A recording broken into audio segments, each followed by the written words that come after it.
नबी पाक अलैहिस्सलाम से एक शख्स ने पूछा, हुजूर शौहर पर बीवी का क्या हक है? तो आपने फरमाया, जब वो खाए यानी शौहर खाए तो बीवी को खिलाए, जब लिबास पहने उसे भी पहनाए, उसके चेहरे पर ना मारे, उससे बदसूरत ना कहे, और अगर समझाने के लिए उससे अलहदगी करनी पड़े तो घर में ही अलहदगी करे। अल्लाह अकबर। एक बार हजरत उमर फारूक रज़ी अल्लाह अन्हु की बारगाह में, सुनिएगा बड़ा दिलचस्प वाक़या। सैयदना उमर फारूक का कितना बड़ा नाम है, आपके जलाल की, आपकी अदालत की मिसालें दी जाती, बड़े बड़े लोग आपके सामने थर थर कांपते थे। हजरत उमर का हाल ये था, आपका घर में अंदाज क्या था? एक शख्स आया कि मैं हजरत उमर के पास जाऊं और बताऊं मेरी बीवी जो है मुझसे इस तरह बात करती है, और मेरा वो अंदाज नहीं होता जो शौहर के सामने होना चाहिए, होता है घरों में हो जाता है। तो हजरत उमर के दरवाजे पर पहुंचा ना, तो अंदर से उसे सैयदना उमर फारूक रज़ी अल्लाह तआला अन्हु की ज़ौजा उम्मे कुलसूम रज़ी अल्लाह तआला अन्हा की नाराजगी की आलम में गुफ्तगू करते हुए सुना। वो हजरत उमर से बात कर रही थी, तो वो शौहर सोचने लगा कि मैं तो अपनी बीवी की शिकायत लेकर आया था, हजरत के तो घर का भी मामला ही ऐसा ही है। तो वो कहते मैं वापस होने लगा। हजरत उमर ने बुला लिया, क्यों आए थे? तो कहा कि मैं तो हजरत अपनी बीवी की शिकायत करने आया था, मगर मैं आपके दरवाजे पर आया, आपके घर का माहौल देखा तो मैं समझ गया हम दोनों एक ही मामले में हैं, आपका भी वैसा ही हाल है। अब हजरत उमर ने जो उनकी तरबियत फरमाई ना, आपने फरमाया मेरी बीवी के मुझ पर चंद राइट्स हैं, चंद हुकूक हैं, मुझे इससे चंद फायदे हासिल होते हैं जिसकी बिना पर मैं इससे दरगुजर करता हूं। पहला ये कि ये मेरे लिए जहन्नम की आड़ है, मेरा दिल इसकी वजह से हराम कामों से बचा रहता है।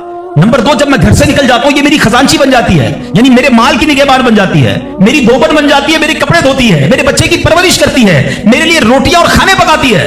तो वो शख्स कहता है सारे फायदे तो मुझे भी अपनी बीवी से हासिल हैं, तो मैं तो कभी दरगुजर से काम नहीं लेता। वो मुझे कहती, मैं उससे लड़ना शुरू कर देता हूं। कहता आज आपकी बात से नसीहत मिल गई, अब मैं अपनी बीवी की छोटी मोटी बातों को मैं भी दरगुजर कर दूं। कितनी प्यारी बात बताई। हम वो सारी बातें भूल जाते हैं, एक गलती पर पकड़ लेते हैं, एक गलती पर डांटते हैं। हर गलती पर जनाब ऐसा नहीं होता, हर गलती की सजा सजाए मौत नहीं होती है। हम गलतियां नहीं करते। अगर जिस तरह हम अपनी बीवी को गलती पर डांटते, वो डांटना शुरू करते, फिर क्या हाल होगा? तो ऐसा ना करें। वो भी दिल रखती है, हमने किसी इंसान से शादी की है, कंप्यूटर से नहीं की, ठीक है ना? तो कंप्यूटर भी आजकल वायरस आ जाता है, तो वो तो इंसान है, गलती हो गई, कोई बात नहीं। तो सुभान अल्लाह, इतना प्यारा मजहब है। और अब आओ, इस्लाम ने औरत को जो एक और रूप दिया है, एक और मकाम दिया है, वो मकाम माँ का मकाम दिया है। और माँ के कदमों तले जन्नत फरमाया। माँ का क्या मकाम दिया कि माँ को मोहब्बत की निगाह से देख लो तो हज मकबूल का सवाब है। अच्छा, इस्लाम की तालीमात की जो बुनियाद है, जो माखज है, जो मर्जा है, जिसके जरिए से हमने इल्म व फजल की नहरें जारी होती है, वो कौन सी किताब है? वो कुरान मजीद। कुरान मजीद की सबसे बड़ी सूरत कौन सी है? सूरह बकरा। अब जरा समझिएगा माँ का मकाम कैसा। कुरान पाक की सबसे बड़ी सूरत सूरह बकरा। और सूरह बकरा, बकरा किसको कहते हैं? गाय को। ये कौन सी गाय थी? ये दुनिया की सबसे कीमती गाय थी। अगर इस तफसीर को पढ़े ना तो अल्लाह अकबर, पता ये चलेगा कि कुरान पाक की सबसे बड़ी सूरत, उसका जो सेंट्रल आइडिया है, जो मेन टॉपिक है, वो भी माँ का अदब ही है। वो एक नौजवान को था ना, जिसने माँ की खिदमत की, और अल्लाह ने उस खिदमत का सिला ये दिया कि एक ऐसी गाय उनको मिल गई कि जो सोने के वजन के मुताबिक बेची गई। तफसीली वाकया है, मैं वाकया पूरा बयान नहीं करता, इशारा दे रहा हूं कि सूरह बकरा का भी अगर पैगाम पढ़े, मुफस्सिरीन ने लिखा कि सूरह बकरा का पैगाम यह है कि अपनी माँ का अदब करे, अपने वालिदैन का अदब करे। और जब वालिदैन का अदब करता है, अल्लाह ऐसे नवाजता है, गैब के खजानों से नवाजता है। और माँ की दुआएं, अल्लाह अकबर। हजरत बायजीद बिस्तामी कितने बड़े अल्लाह के वली हैं, आपके बारे में आता है। तो एक बार सर्दी की रातें थी, माँ के लिए माँ ने पानी मांगा। आज की माँ पानी मांगे तो बेटा कहता खुद पी लो माँ, बल्कि बच्चे माँ से पानी मांग रहे होते हैं। बिस्तर पर बैठकर माँ को ऑर्डर चला रहे हो, अम्मी पानी ले आओ, अच्छा चाय बना दो, अम्मी ये कर दो। यार माँ है या होटल वाली है?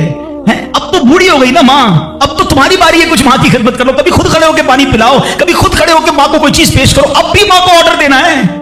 मगर कमाल है माँ कि बेटा जवान हो गया, माँ बूढ़ी हो गई खिदमत से, फिर भी उसका जी नहीं छुड़ाती, फिर भी उसकी खिदमत करती है। नाश्ते में ये खाना है बेटा, दोपहर को क्या खाओगे? अल्लाह अकबर। बायजीद बिस्तामी से माँ ने पानी मांगा। आप कहते हैं ठंडी रात थी, पानी लेकर माँ के पास गए, माँ की आंख लग गई।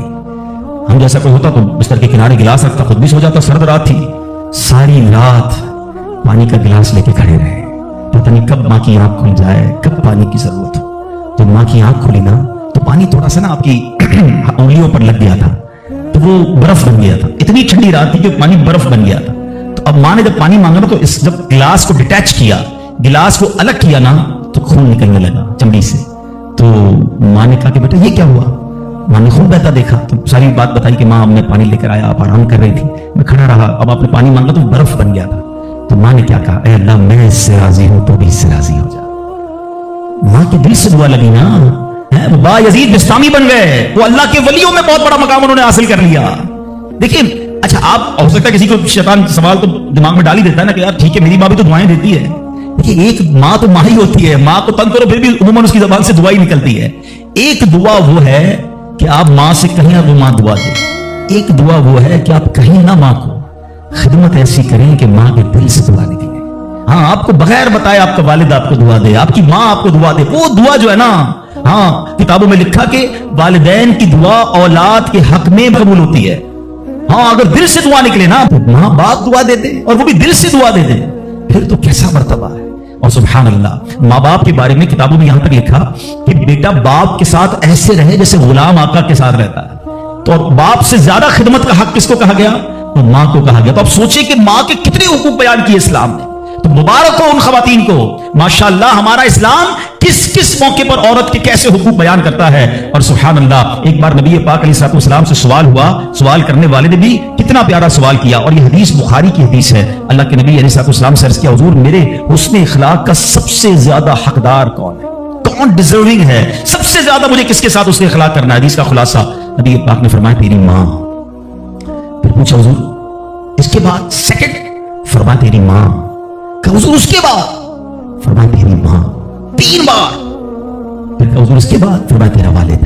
अच्छा, अब यहां ये हदीस तो पूरी हो गई, मगर सुभान अल्लाह, अच्छा कोई नॉर्मल आदमी, हदीस जो लोग कहते हैं ना भाई किसी मुफ्ती साहब की क्या जरूरत है, तफसीर की क्या जरूरत है, खुद ही कुरान पढ़ लो, खुद ही हदीस पढ़ लो। आज के दौर में कोई नॉर्मल आदमी हदीस पढ़े तो खुदा ना खास्ता इसका रिजल्ट क्या लेगा? चलो भाई वालिद को पूछना ही नहीं है, 3 बार माँ का फरमाया नबी पाक ने, माँ की खिदमत करो, अब्बा को डालो साइड पे। नहीं, अब इसकी इंटरप्रिटेशन पढ़ना जरूरी होगी, अब इसकी तफसीर और इसकी शरह पढ़ना जरूरी होगी। अल्लाह अकबर, उलमा की शान देखें। पहले तो उलमा ने ये डिबेट किया कि नबी पाक ने 3 बार मां क्यों कहा, 1 बार वालिद क्यों कहा? क्योंकि अल्लाह के नबी की जबान से जब भी जो निकला वो हक निकला, वो ऐसी फजूल कोई बात नहीं होती। हर बात जो है वो बड़ी लॉजिकली, बड़ी डिटेल्ड, और अल्लाह अकबर वो अल्लाह की तरफ से अता होती है। सैयदी आला हजरत फरमाते हैं ना, वो दहन जिसकी हर बात वही खुदा, चश्मा-ए इल्म हिकमत पे लाखों सलाम, वो ज़बान जिसको सब कुन की कुंजी कहें, उसकी नाफिज हुकूमत पे लाखों सलाम। उलमा कहते हैं 3 बार जो माँ कहा है ना, ऐसे नहीं कहा। माँ के बच्चे पर 3 एहसान हैं। नंबर 1, माँ बच्चे को पहले 9 माह अपने पेट में पालती है, उसकी जिस्म में कितनी तब्दीलियां होती हैं,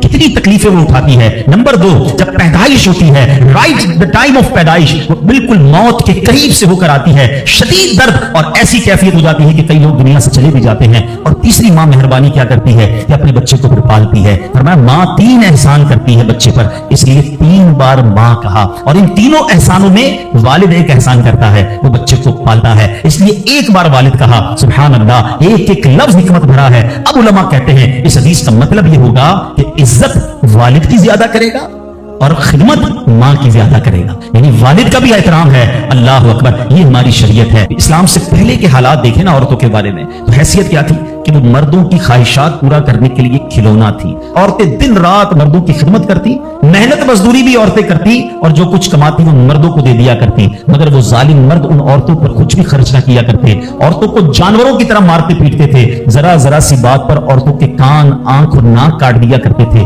औरतों को दर्दनाक सजाएं देकर कत्ल कर दिया करते। बाप के मरने के बाद, अब देखिए क्या था इस्लाम से पहले, कि बाप के मरने के बाद जिस तरह उसके लड़के जायदाद के मालिक हो जाते थे, इस तरह अपने बाप की बीवी यानी अपनी मां के भी मालिक हो जाते थे। माद अल्लाह, अपनी मां को लौंडी बनाकर रखते थे। अल्लाह अकबर, औरतों को उनके माँ बाप, भाई बहन, शौहर की मीरास में कोई हिस्सा नहीं मिलता था। औरतें किसी चीज की मालिक नहीं होती थी। अरब के बाज कबीलों में तो यह जालिमाना दस्तूर था कि बेवा हो जाने के बाद औरतों को घर से बाहर निकालकर एक छोटे से तंग और तारीफ झोपड़े में 1 साल के लिए कैद रखा जाता। खाने पीने और तमाम जरूरतें उसी झोपड़े में पूरी किया करती थी। बहुत सी औरतें घुट घुट कर मर जाती, जो जिंदा रह जाती वो 1 साल बाद उनके दामन में ऊंट की मेंगनियां डाली जाती और उनको फोर्स किया जाता कि किसी जानवर के बदन से अपने बदन को रगड़े। फिर इसी गंदी हालत में पूरे शहर पर उनका चक्कर लगाया जाता था और गोया ये ऐलान होता था कि इस औरत की अब इद्दत खत्म हो गई है। अल्लाह अकबर, ऐसी ऐसी रस्में थी, ऐसी ऐसे रिवाज थे। औरतें बिलबिलाती, रोती, तड़पती, मगर उन औरतों के जख्मों पर कोई मरहम रखने वाला नहीं था, कोई फरियाद सुनने वाला नहीं था। अल्लाह अकबर, 12 रबीउल अव्वल की सुबह सादिक के वक्त कायनात में एक ऐसा नूर जलवागर हुआ, एक ऐसी शख्सियत आई जहां जिसने जहालत के अंधेरों को खत्म किया, वहां सारी दुनिया की औरतों के लिए एक ऐसे दुख का मदावा बनकर आए। नबी पाक अलैहिस्सलाम ऐसे अहकामात लेकर आए, इतनी प्यारी शरीयत और मजहब लेकर आए, जिसमें अल्लाह के दीन ने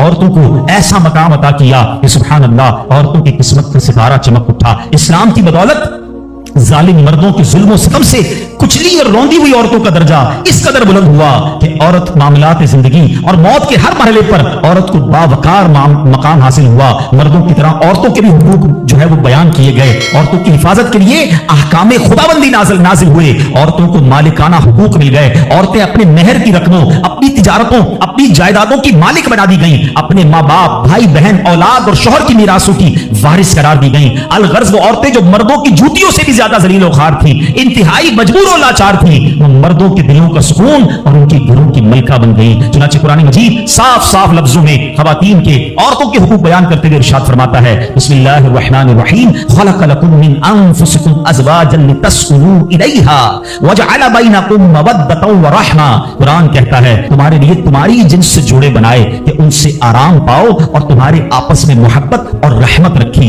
अब कोई मर्द ना औरतों को मार पीट सकता है, ना उनको घरों से निकाल सकता है, और ना कोई उनके मालो असबाब या जायदादों को छीन सकता है, बल्कि हर मर्द पर मजहबी तौर पर औरतों के हुकूक अदा